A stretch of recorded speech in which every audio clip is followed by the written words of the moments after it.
The show. Hey, in the house is Lee Grant. He says, hey, y'all. Hey, Lee Grant. Of course, we have Eric Hayes as well, Bridge MCP, AVQ, L1 and only Michael Rutnen. Welcome aboard, all of you great people. Let's see what else. Bridge came on and YouTube says, hey, peeps, I'm going to read Bridges first because she was at the previous show and apparently I forgot to read or didn't. And actually, I didn't forget to read it. I didn't see it. She says, we were talking about the Federal Reserve. I had a caller who called in and spoke about the Federal Reserve, and I didn't know what I didn't, it wasn't my stuff. I didn't know it, so I deferred to her. But before I go into that, happy Thanksgiving, happy Friends Day, happy whatever you call it. Hey, what is happening to my green screen? I guess I gotta fix it. And I will fix it right now because you guys deserve to have it all working right. So we are going to fix it right now. So bear with me as I put an eyedropper on it. Bing. There we go. I think that fixed it. All right, folks. Anyway, how was your Thanksgiving? I trust that you had a good Thanksgiving. And I don't care what you think about Thanksgiving, whether it is what you celebrate it for. I celebrate Thanksgiving to give thanks to everybody that form a part of my life. I don't follow what the Pilgrims did and all of that. There's too much back there what was done. I don't care about that. I care about the people I want to be thankful to. You guys, my family, etc. So I had a good Thanksgiving. Unfortunately, I didn't spend my Thanksgiving with my wife and daughter. I spent it all on my lonesome in a room. My daughter and my wife and her brother and her niece, my niece as well, they drove to Dallas. I begged them to go. They were going to stay here with me because I had to finish or put a big chunk into my book. I needed to get a few more chapters written. And it was the opportune time to just, with silence, stay in a room and write 6 chapters. So they went. But I have great friends. Roberto Lewis, he wouldn't let me not have a Thanksgiving. So the day he tried to get me to come the day after Thanksgiving, he says, well, look, we're going to meet halfway. And these guys gave me a spread of food, man. A huge amount of food. And then one of our other great contributors, Patricia and Sean and Al, they also gave me a meal. So I had 2 additional Thanksgiving meals the day after Thanksgiving. Anyhow, so I had a good time. I spoke to them. We had video talks in between my chapters, all that good stuff. So I had a good time. I trust you all had a great Thanksgiving as well. Whatever you ate, whatever you celebrate. Remember, we can always make it a good thing by just being thankful for those that are around us. And like I said, thank you guys for being here as well. E2247 is in the house. He says, I'm grateful to see you expressing good health. Thank you. Bridge MCP says, hey, Melanie Keelan and E2247. Let's see. Michael, I want to start with Bridge MCP's piece. It says, Egberto was trying to show you this before. The progressive movement, the Federal Reserve Act of December 23, 1913, was part and parcel of the wave of progressive legislation on local, state, and federal levels of government that began about 1900. Progressivism was a bipartisan movement that in the course of the first 2 decades of the 20th century transformed the American economy and society from one of roughly laissez-faire to one of centralized statism. Until the 1960s, historians had established the myth that progressivism was a virtual uprising of workers and farmers who, guided by a new generation of altruistic experts and intellectuals, surmounted fierce big business opposition in order to curb, regulate, and control what had been a system of accelerating monopolies in the late 19th century. A generation of research and scholarship, however, has now exploded that myth for all parts of the American polity, and it has become all too clear that the truth is the reverse of this worn fable. Thank you for that information. I am going to bookmark that because I got to read up on to understand a bit more of what it's saying. Was it good or bad? The caller didn't think the Federal Reserve, they thought it was a bad thing. The historian that I had running the boards for me, which is Tory Mercer, he thought it was a good thing. I got to read up on what Bridge just showed me because it seems like Bridge is more on in tune with what the woman who called, Paula, was saying earlier today on the earlier version of the program. All right, let's see. Brother Rodnin wants me to put something on the screen, which is what parts of Houston are going through right now. It says, a boil water notice has been issued for the city of Houston main water supply after a water treatment plant experienced a power outage Sunday morning. City officials say it's going to take several more hours before the problem gets resolved. If you're instructed to follow a boil water notice, use the tips. Boil all water for food, drinking, and brushing your teeth. Boil the water for at least 2 to 3 minutes. Do not use chilled water lines from the refrigerator. Do not use ice from an automated ice machine. A water purification plant lost power. All right. I'm in Kingwood, which is a suburb of Houston. We are within the Houston city limits, but it so happened that the water system that we use, I think it's because we were separate from Houston for a while, is actually in a good shape and it doesn't fall under the boil rule. So I didn't have to stop my ice maker or anything, but thank you for pointing that out. And we're putting this on the screen for folks who wants to see it as well. Let's see what else we got here. Michael says, Raleigh New Observer. More guns lead to more shootings. Let's challenge a gun ownership means. Second Amendment zealots say that people, not guns, kill people, but then a nation that has more guns than people, over 400 million guns and 330 million people. The prevalence of guns is going to lead to the demise of people through intentional shootings, accidents, and suicides, which is a reality. The toll is more than 110 people every day, including 5 deaths per day in North Carolina. As the U.S. endures another wave of mass shootings, there are signs that the majority of Americans who want stronger gun controls may yet be heard.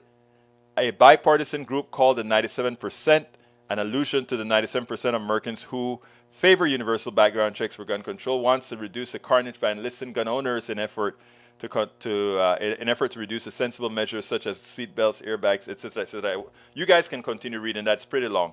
All right. Michael also says, Empire Files with Abby Morton. Credible accuses Ron DeSantis of being a conspirator to sadistic torture. I saw that one during his time at Guantanamo Bay. Actually, you sent me that one. The Empire Files tweeted an eyewitness account of Mansour Adaifi, who said Ron DeSantis smiled and laughed while watching his torture at Guantanamo. The human rights lawyer said, I'll use the JAG position to help maximize stuff. Hey guys, I have a little headache here. I'm on a 3-day, 72-hour fast to help with my blood pressure and control my blood levels. So, I'm a little bit, anyhow. The fast is feeling good though. I'm hungry, but earlier I was like super hungry. Now I was superbly hungry. Now I'm only super hungry. I'm past 72 hours, not 72. I'm past 37 hours, so doing fine. All right, Michael Rudnan says, Al Mayadin Media Network. I was screaming and he was smiling. Okay, you guys can read that on your own. I'm not going to read that long thing there. All right, Axios, Trump talks with white nationalist Nick Fuentes at Mar-a-Lago dinner. Trump direct engagement with a man labeled a white supremacist by the Justice Department 1 week after declaring his 2024 candidacy is likely to draw renewed outrage over the former president. Yeah, that's been all over the news. Check out, good for Michael. He gives us all the links to these things for those who haven't yet heard about it. I read Bridge MCP stuff, so let's get busy. What you guys want to talk about? Eric says, green energy through windmills take 90 gallons of rich oil, which has to be changed on a regular cycle. Then are you going to put thousands of these on the ocean leaking oil spills when servicing them and changing the oil and the amount? Oh, God. Again, instead of trying to figure out how not to create green energy, you're trying to figure out what happens to lubricating oil, etc.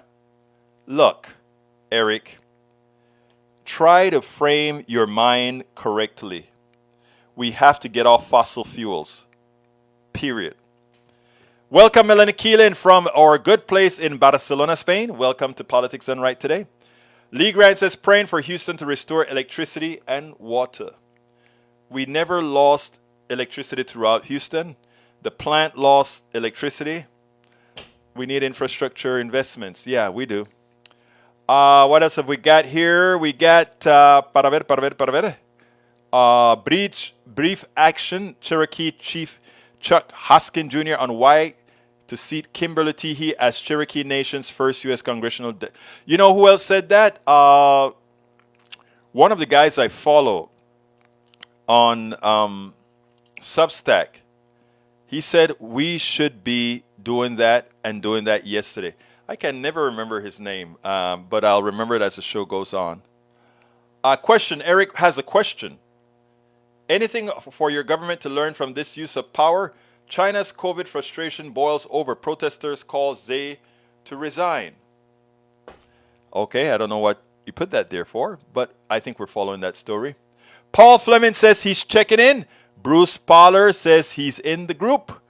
Welcome, Bruce. How you doing, Bruce? Breach says Egberto Willis, key word. It was bipartisan, and that's why I tell people, Breach, I think you heard me say this on the radio at KPFT today. I am first and foremost a progressive. I caucus with the Democratic Party because that's the only place that progressives can have power within our bipartisan system. Okay? But first and foremost, I am a progressive. Michael Rodden says, interesting article, though Mrs. is a libertarian think tank that uses backward information. Okay, what is that? Let's see. Oh, so you're giving a point that, yeah, they're mixed, sometime good, sometime bad, yeah. All right, let's see what else we got here. Houston, Bruce says Boyle is not for Kingwood. No, it's not for Kingwood, Bruce. I didn't have to do it. Bridge MCP says, yep, Michael Running, I'm looking quick and grabbed it. Let's see what else we got here. Let's talk. There is a lot of oil under Argentina. Yes. I still think the biggest one, though, is near the equator, which is Venezuela, right? Not near the equator, but you know what I'm talking about. Let's talk why there's a lots of oil under Argentina. You tell me, Bruce. I think that's what you're saying. Why is there a lot of oil under Argentina? You tell me, please. I'm waiting.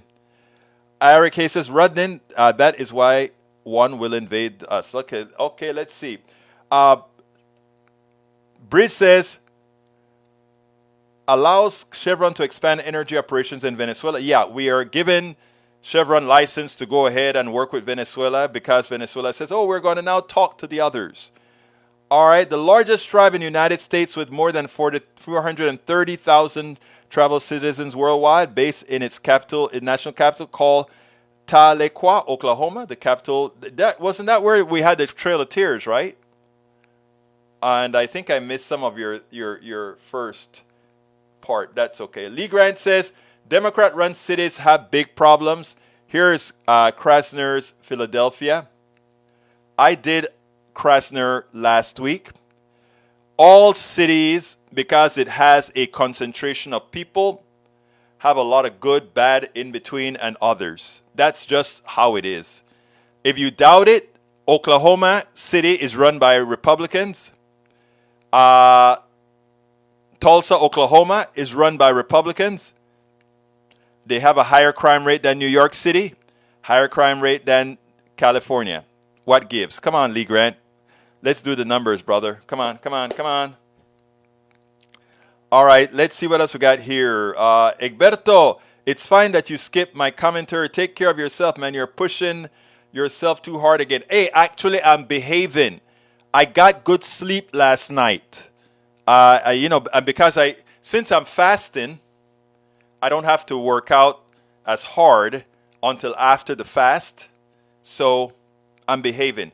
I want to be around for my baby. I want to be around for my peeps. You can't, no guarantees, but I'm trying. I'm trying to follow the rules. All right, excuse me, fact check. Wind turbines do not need their oil change every 500 hours. Some can go years. Oh, great. I love that I have my peeps fact checking, and I'll put that on the screen since you're fact checking that, Breach. There we go. Breach says, fact check. Wind turbines do not need their oil change every 500 hours. Some can go years.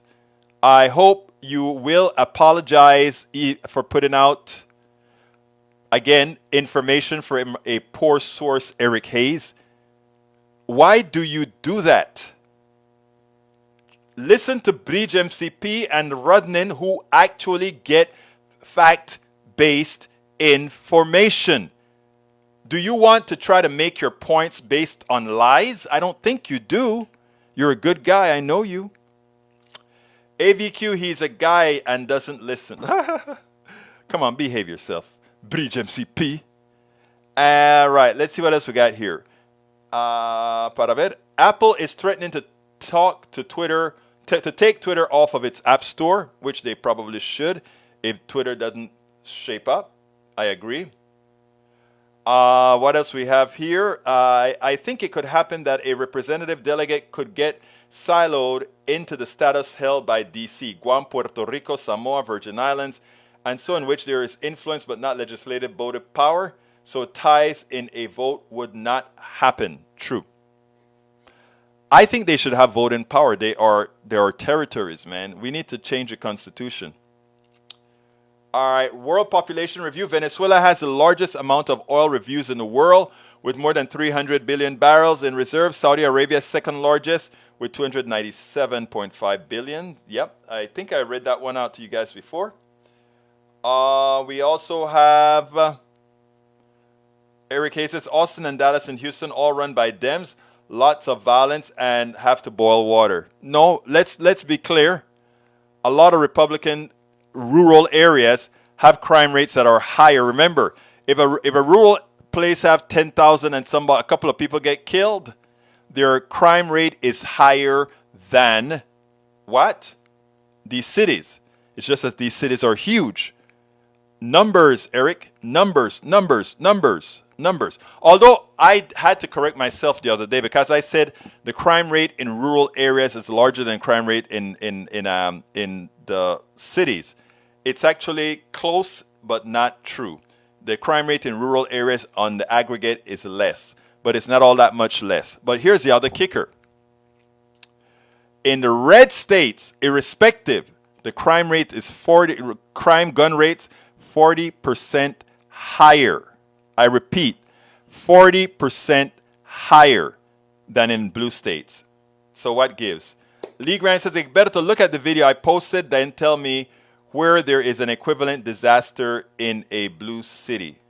I think you meant in a red city, but I'll look for it. Let's see. What's the video that you sent me? Look, guys.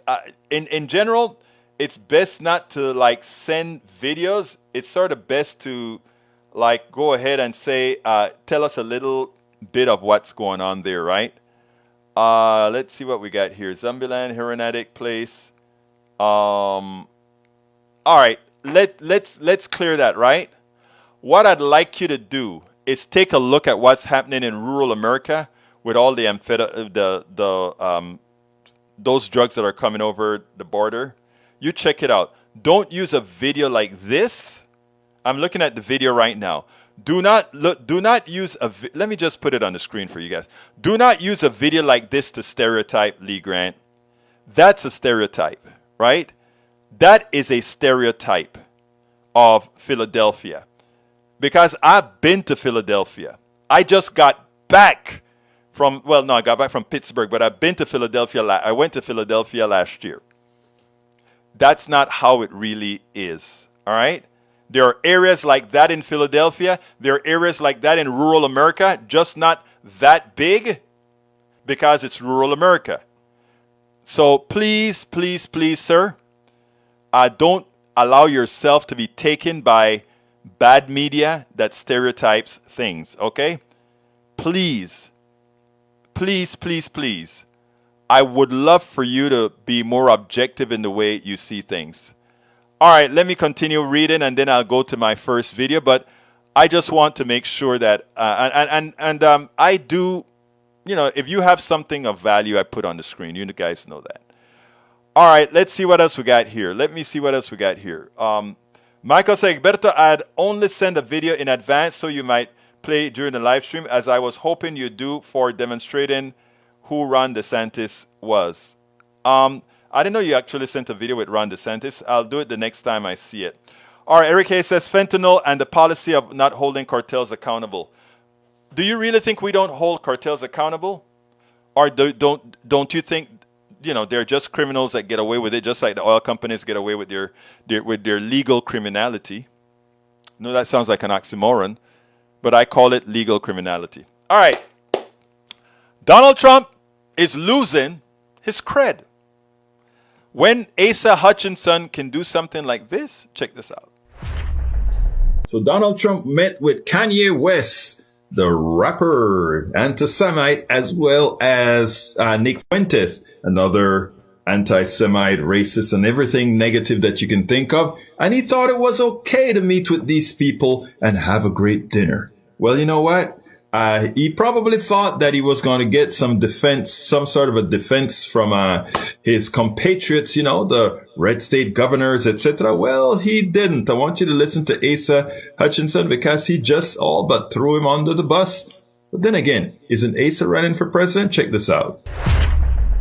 Former President Trump is attempting to defend a meal he shared this week with rapper Kanye West, who now goes by Ye, and white nationalist and Holocaust denier Nick Fuentes. Trump insisted Friday that he hadn't previously known Fuentes, but a source tells CNN he found the white supremacist, quote, very interesting, particularly Fuentes' ability to rattle off statistics and data and his familiarity with Trump. And Governor, thank you so much for joining me. I know as U.S. Attorney in Arkansas, you personally prosecuted white supremacist groups.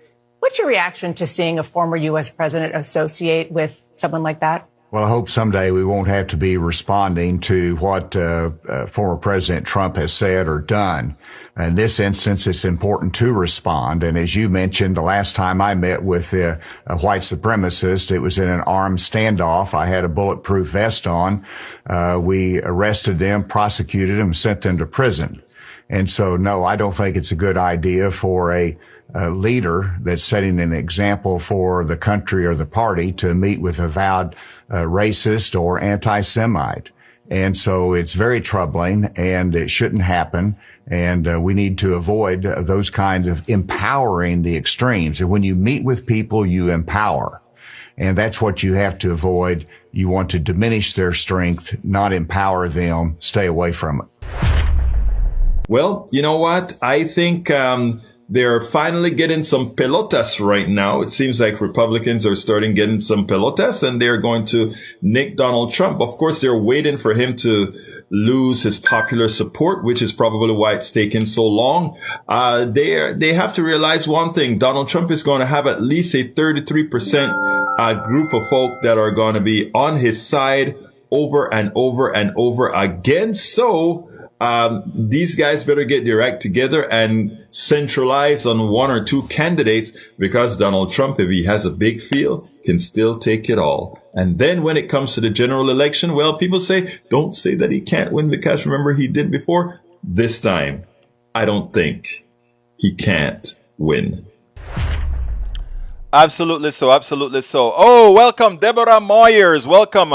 I just hope that Asa talks to Sarah Huckabee Sanders before he leaves office. She's a Trump girl. I don't think Trump really have any of these people in the Republican Party who loves him. I think they fear him, or no, they don't fear him. They fear his base. Because like Trump said, I could shoot somebody in the head and they'll still vote for me. And I believe him.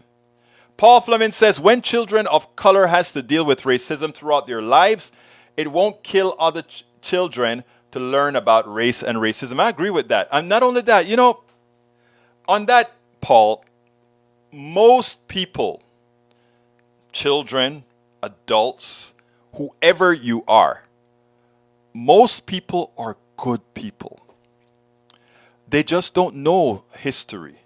They just don't know what has happened in our history. They just don't know the things that we've done to others, right? And when they find out, most people would want to atone. Most people would want to be right, do what's right. You know, I always like to put myself into as an example of people who can change. Coming from a Latin Caribbean black culture, you know, remember my new book, Tribulations of an Afro-Latino Caribbean Man? Had all the strikes, which mean homophobia, sexism, and there's another one. I can't remember what the other one is. Okay? But I atoned. I changed. And it's not wanting a pat on my back. I don't want a pat on my back. I want women supposed to come out and say, well, damn it, you should have, and don't expect a pat on the back. And my gay friends, I don't want a pat on the back. It's like, what took you so damn long? But I atoned. And I think the reason why those in the plutocracy want to push all these things, prevent people from learning critical thinking, not just critical race theory, critical thinking. It's because they fear that these little kids are going to say, did we really do that? And okay, we must atone for that. We must start talking about things like reparations because of redlining that systemically took the wealth away of many. We have to think about those things. And that's their fear. Their fear is that they can no longer go out and say those others are like that because they are lazy, as opposed to those others are like that because that is our creation. We created the destituteness that they're going through. We created the frame of mind that keep them in that state. And when you go ahead and you teach this in high school and elsewhere, and these kids start to say, oh my God, mommy, you remember how you spoke about X, Y, and Z? It's not that way. The reason that is occurring in our society is because of what we did, what our ancestors did to them. And that whole thing permeates the next generation, the next generation, the next generation, the next generation. That's why the wealth gap is so large. Redlining prevented the appreciation of their homes and the accumulation of wealth. Jim Crow laws prevented them to be able to engage in active society. All these things. And all our beautiful white kids in these schools around the country, they would have seen this and they would have said, wait, mommy, if they won't sit down there and hate themselves, they didn't do a damn thing to hate themselves. They would go out and say, mommy, daddy, we've got to do what is right. Mom, you were able to build wealth. They didn't. Mom, you were able to go to school. They didn't. When these laws were written, they were systematically excluded. In Pennsylvania, when they were building all these humongous subdivisions in Pennsylvania, the actual deed restriction for all these economical homes that sold for $10,000 that now sell for $300,000, there were clauses in those deeds when the government gave the loans or helped the loans there that said you could not rent to the other. You wonder where the wealth is? So that's what the plutocracy is scared of. That these, our good, wonderful kids, all irrespective of race, they're going to go out there and say, oh my God, we need to make amends. And amends means understanding that the corporations who own billions and billions of dollars on the backs of the redlined homes that weren't given their values, on the backs of all these others, you got to pay it back, baby. We got to tax it back to recover. what was gone. Lee Grant says, truth be told, black people in the U.S. have a higher standard of living than black people anywhere else in the world. Stop. White people in the United States have a higher standard of living than all white people around the world. You want to go there? That is like they were saying, black and black crime, 90%. Okay, white on white crime, 88%. Lee, please stop using those talking points. Blacks are doing better in the aggregate in the United States because in the United States, we are orders of magnitude richer than elsewhere.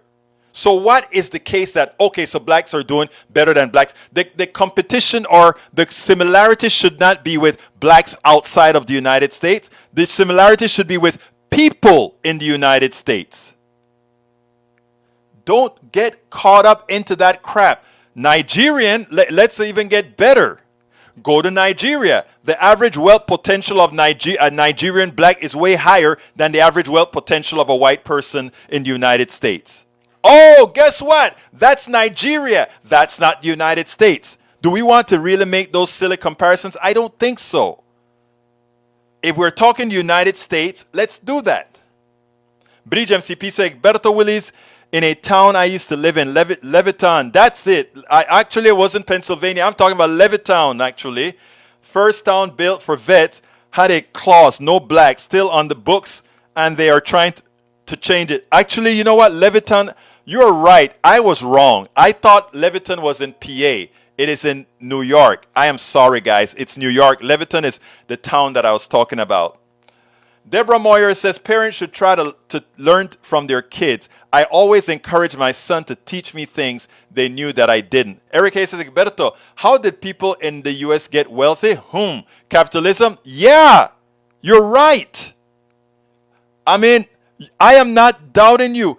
First of all, people in the United States got wealthy from capitalism. Capitalism is not the only way for people to get wealthy. In fact, capitalism demanded that we destroyed a lot of people, a lot of environments, and a lot of others to get a few people wealthy in the United States. So you're absolutely right, Eric. How did capitalism build the wealth in the United States? We pilfered the bauxite in Jamaica. We pilfered the oil throughout the country. We did all of those things to others that Americans don't see. If you, as a human being, and supposedly a caring human being, remember I talk about capitalism being a great abstractor, meaning we can live a beautiful life in the United States and have our nice homes and everybody's fed and right.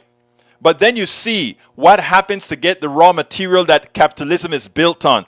What occurs in Africa, what occurs in Jamaica, what occurs in Santo Domingo and all these other places.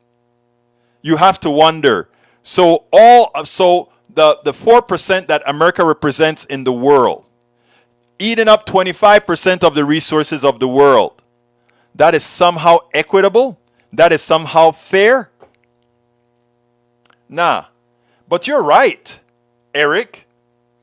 America's wealth was built on capitalism. Slavery is capitalism. Both the slavery of the type we had when black folks were slaves, as well as the slavery that we have now, antiseptic slavery, where employees are slaves. So you're right. You're absolutely right, Eric. And thank you for allowing me to prove my point.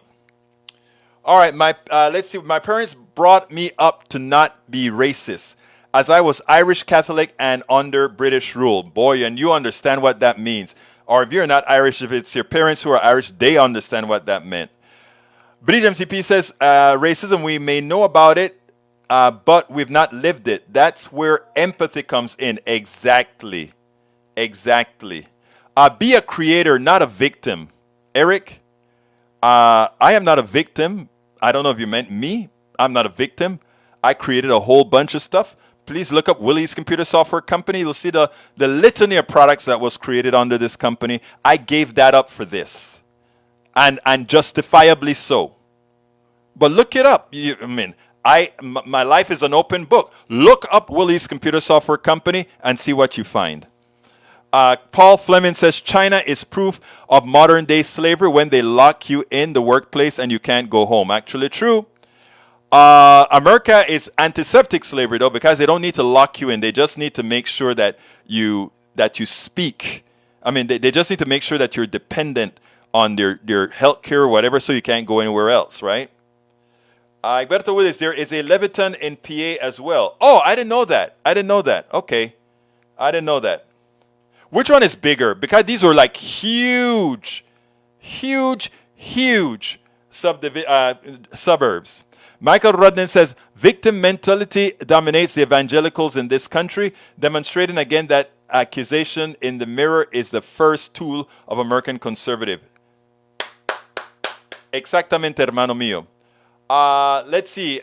Deborah Moyer says, there's no white person who can say they have never been racist or benefited from racism. Not possible. And that's why I love my audience. Because my audience makes sure to stay and make it real. Look, I was talking to Tori today. And I looked at Tori and I said, my goal in everything that I do with Politics Done Right and otherwise is to bring folks, all the others together, right? When I say others, I'm even talking white people too.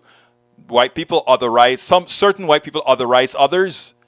I'm talking about all us being others and coming into the fold and realize that we are fighting the same battle against a plutocracy that is trying to take it all. And if we can just see each other for that, if we can see each other for our commonality, and I'm not talking like, pie in the sky kind of a thing. I'm saying if we could just see the commonality that we got, the plutocracy is done. And that's why they invest so much in lying to the people that will accept the lies, like let's say Eric Hayes. He's willing to accept fallacies because there's some amount of comfort it gives him some amount of comfort it gives him. And I don't know what that comfort is, to tell you the truth. A superiority comfort? I don't know. It gives him a certain comfort that it couldn't be us who created the problems that the others have. And I can tell you categorically, it is our system that created the problems of the others. You can say, well, can't they get up and do what you did or what Oprah did or what you did in forming a company and that? Yeah, they could. But you know what? I grew up with parents who told me nobody was better than I was, and I was better than no one, and that I had to work twice as hard as anybody, but that's your cross to bear to make it. And I lived with that cross on my shoulder my entire life. I never did anything other than saying, whatever I did, I put everything into it, including this, right? It is important. It is important. All right, you guys are having good conversations here. Let's see. Let's see what else. Capitalism is the key. No, it's not the key. So is China pilfering places? Yes, absolutely so. But China is not doing anything the United States hadn't done to get what it did, to get where it's at. All right? The difference is China does not involve itself as much in the internal politics of a country as much as America has. America didn't only pilfer your resources, but they also wanted to make sure and be involved in your internal politics. And the reason why is they understood America loved democracy at home to some extent, a plutocratic type of democracy. But on afar, we love dictatorships. Just take a look. We created Noriega. We were trying to manage Omar Torrijos. We couldn't, so we killed him. I mean, look, I can go on and on and on. All right, let's see what else we got here. I was born in Northern Ireland and I'm gay. I know how it is. Bridge MCP, absolutely. You know it. You understand pain. Michael says victim mentality dominates the evangelical world. I read that one already. Deborah Moyer says, I think the Leviton in PA is north of Philadelphia. Okay. Bridge MCP says New York Leviton was first, not sure which is bigger, but they built Hicksville, loved the name, and they did the same. Okay. All right, let's see what else we got here. Let's see. Michael Rennie said, Eric Hayes, do you mean if people need help and ask for help, that the government should organize to help them? Okay, I mean, it's amazing, right? Lee Grant says, victim mentality also drives desire for redress and reparations. That is why leftist government offer things. Okay, Lee Grant, I don't know what you're saying if you're saying you don't believe in reparations, but let me just be categorical here. If, first of all, note that we did provide reparations for Japanese that were interned, right? We did that. In other words, we interned Japanese, the Japanese American citizens, we gave them reparations. Black folk built this country when it comes to our cotton output, our factory outputs for a very long time, for free. For free. When they were emancipated, they were once promised 40 acres and a mule in a document that was never realized, but they were still placed under duress. Subsequently, we had policies like redlining and Jim Crow laws that further prevented them from performing within a free economy. Okay? Think about this. And others profit from their loss.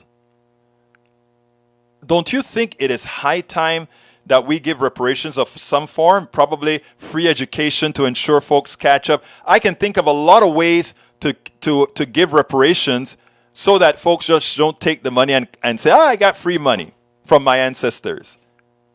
I can fix a social program, a social problem. It's that simple. Let's see.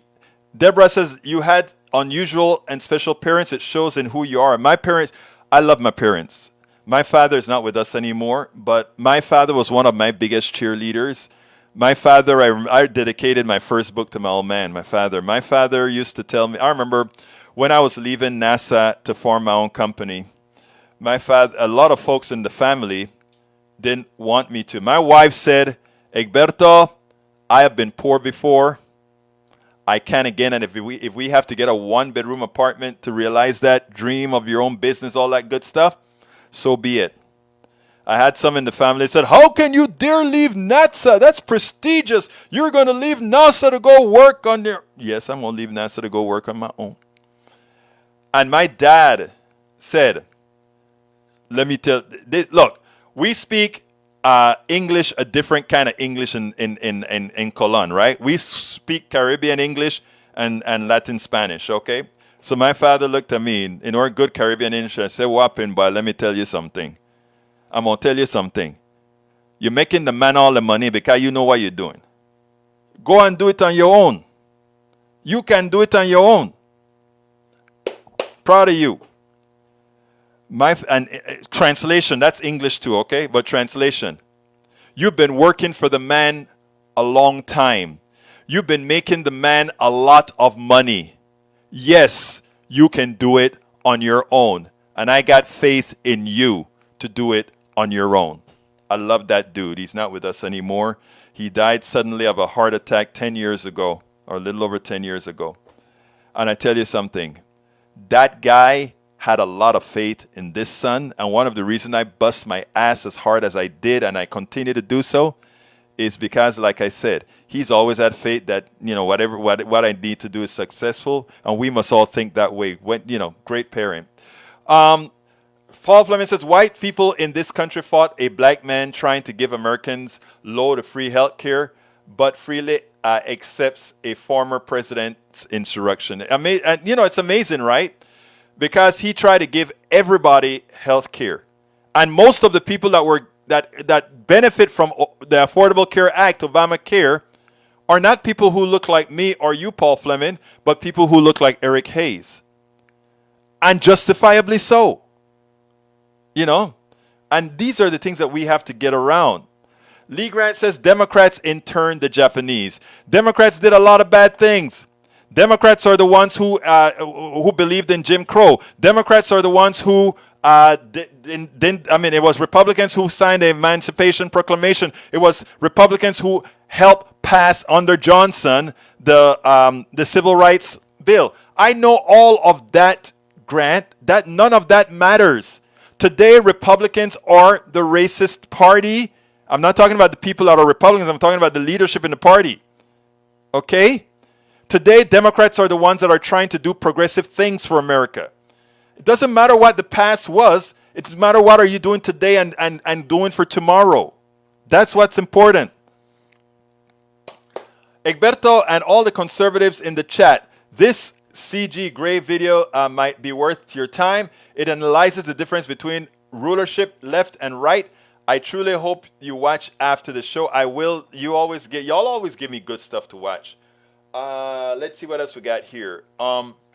Deborah Moyer says, black people cared for white families to whom they were indebted, including providing medical care. Yeah, I mean, it's funny, right? Because a lot of people think that a lot of this angst about America getting more brown, that a lot of my white brothers and sisters are really concerned that what was done to the people of color is going to be done to them if they ever lose the majority. That is crap.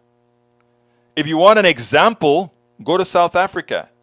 South Africa and the Bantustans and apartheid was a vicious criminal enterprise against somebody just because of the color of their skin, because of their hue. And now they had a reconciliation commission. And you know what? South Africa is doing pretty damn well. Yeah, they have their problems, but they're doing pretty damn well. Egberto, did you get my FB message on fascism? Yes, I did, and I thought I replied. I watched the entire video in between chapters. All right. Deborah says, I find consideration of reparations overwhelming as I can't see how we ever could do what's appropriate for how many awful things have been done to them. Let me tell you. You start, Deborah, you start. Let me give a good example, right? A lot of people say, well, what about poor white kids or whatever, That is true. If you have policies,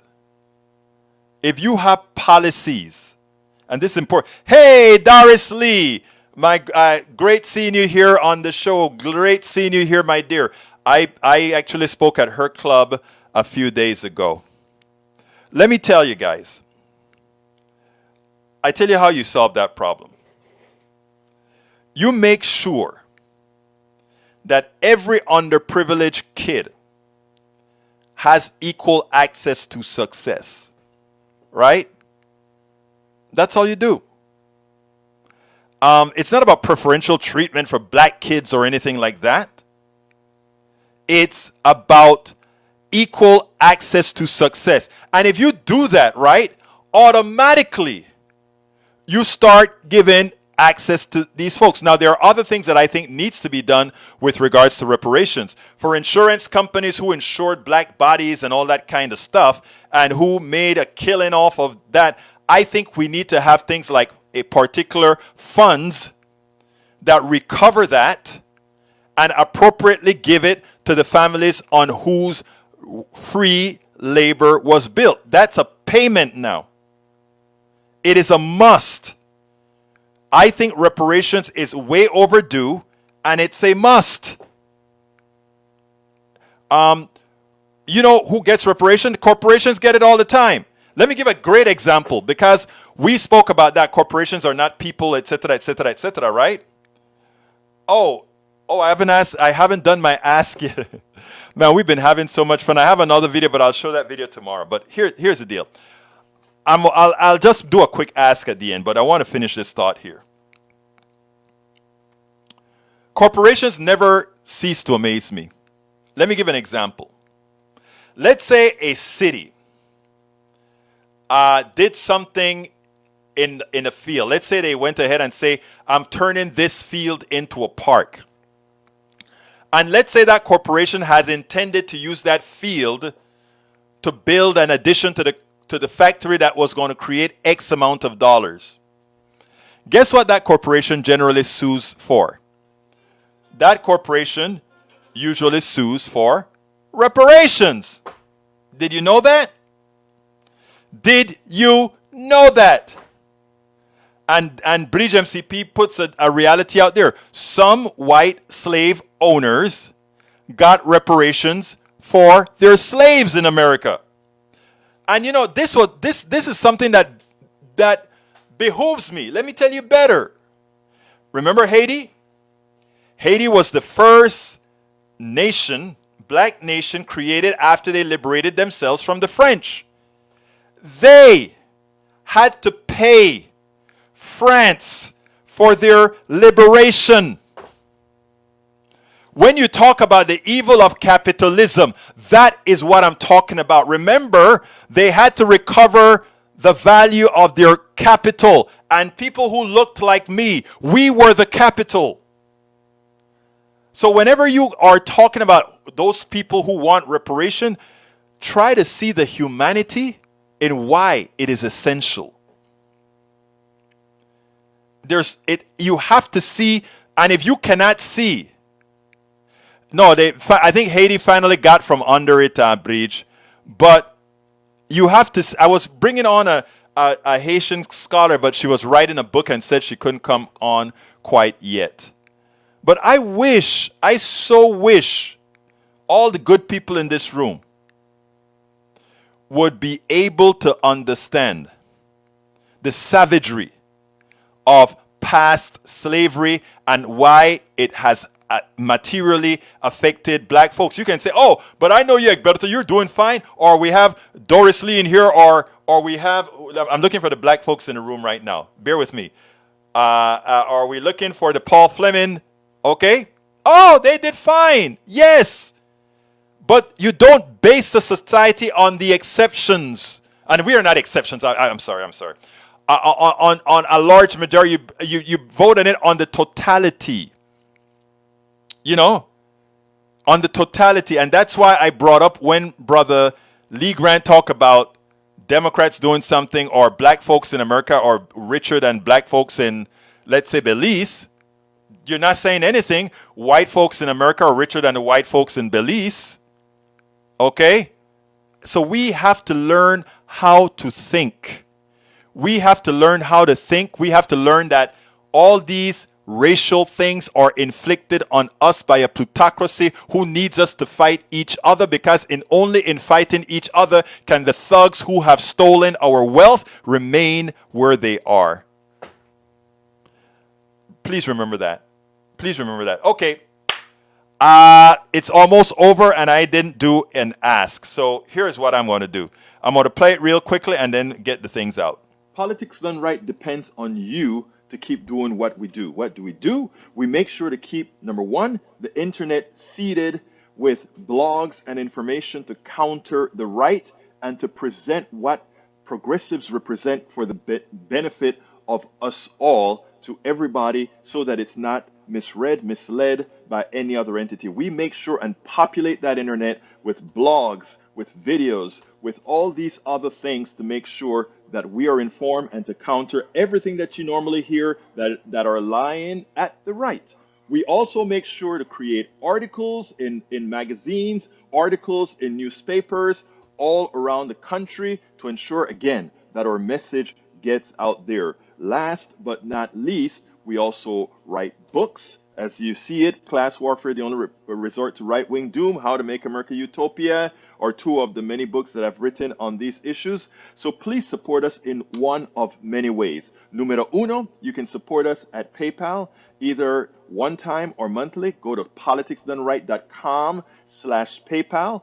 You can support us on Patreon. That is politicsdoneright.com/Patreon. Patreon is spelled Patreon. You can support us by becoming a part of our YouTube channel, going to politicsdoneright.com/YouTube, or you can support us in many other forms that you can find at politicsdoneright.com/support. Be sure to visit our store, politicsdoneright.com/store, and get our books at politicsdoneright.com/books. All right, folks, I put all those links inside of the chat. So please go ahead and click one. Help however you can. Support to make sure we can continue giving the progressive message. Earlier today, tomorrow is Giving Tuesday. I'm going to be sending out a newsletter saying, hey, guys, Giving Tuesday. Fill up the coffers. We are like 6 months behind. You know, I was in D.C. with my baby for a long time. Anyhow, thank you for having been here, been here, AVQ.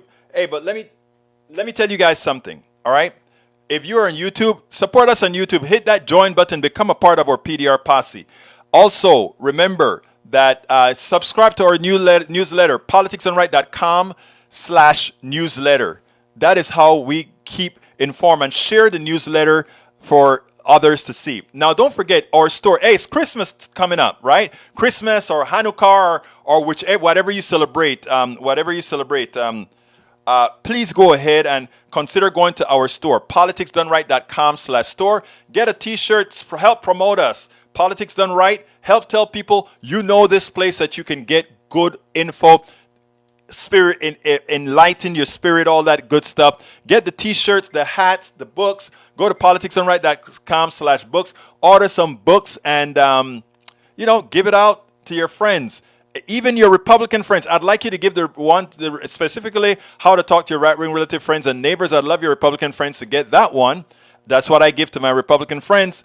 And again, I probably going to have a little thing where I have my 3 books, and I'll wrap it up for you, send it out as a gift to whoever you want to send in the United States. I'm probably going to put that on the I'll probably put that on the thing soon, on my cart. I don't know. Maybe I'll try to do that. Thanks, Egberto Willis. We missed you. Yeah, I was gone for 4 sessions. I did 4 tape shows. I love my peeps. I love you all. I need to finish up here saying one thing. A lot of people are feeling down when they see that we've lost the Congress, etc. Please don't. Please just realize we got a lot of work to do. Hey, Tom C., didn't see you before. My name is Egberto Willis. This is Politics Done Right, and you guys know how I end this baby. I am what? Out! We spend a lot of time deconstructing the news, trying to parse it into a form that everybody can understand. We try to find those little nitpicks where it flies above the fray, etc. If you really like these videos that we do, I want to ask a big favor. Please go ahead. Number 1, subscribe to our channel. And number 2, please join if you can. Thank you so kindly for watching. Keep watching. Please remember to share. We must populate the entire internet with our progressive message, a message that we know is what most Americans say that they want. So help us, please.